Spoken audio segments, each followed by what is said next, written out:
முருகன் பக்தர்கள் அனைவருக்கும் அன்பு வணக்கங்கள். என் அன்பு குழந்தையே, அனைத்தையும் இழந்து விட்டேன் அப்பா. இனிமேல் நான் இழந்ததை எப்படி மீட்கப் போகின்றேன் என்று அழுது புலம்பிக் கொண்டு கையும் களவுமாக மாட்டிக்கொண்டு இருக்கின்றார் உன்னுடைய துணை. இழந்ததை மீட்க தேவையில்லை. புதியதாய் எப்படி பெறுவது என்ற நேர்மறை எண்ணத்தோடு சிந்திக்க தொடங்கு. உன் வாழ்க்கையே மாற்ற முடியும்.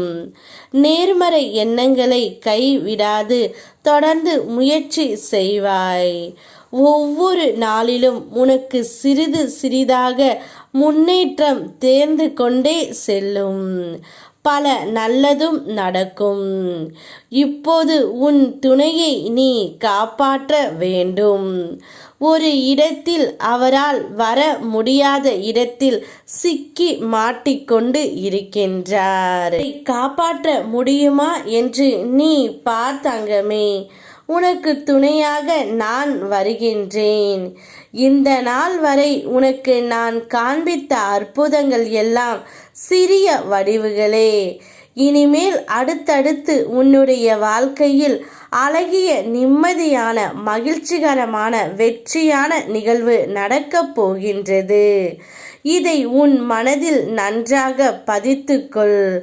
என் வார்த்தைகள் இனிமேல் நேரடியாய் என் நாவில் இருந்து நீ கேட்கப் போகின்றாய்.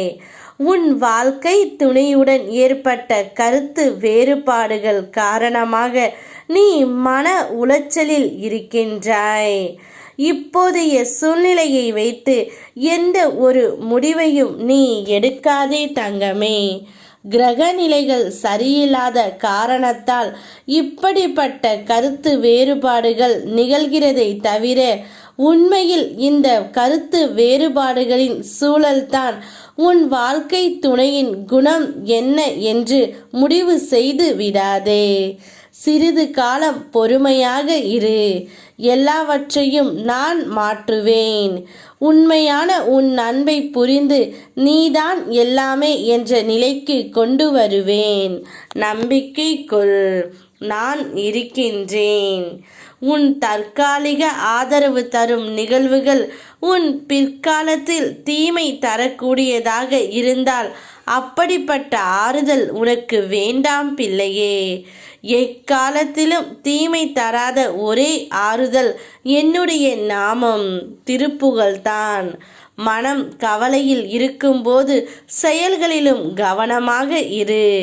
எல்லா ஆறுதலும் தீர்வல்ல. எனவே புரிந்து நடந்து கொள். வாழ்க்கையில் நீ செல்ல வேண்டிய தூரம் அதிகம். அதை அடைய நல்ல வழியை தேர்ந்தெடுத்து செல்வாய். இப்போது உன் துணையை நீ காப்பாற்றி வாய். நான் இருக்கின்றேன். யாம் இருக்க பயமேன். ஓம் முருகா.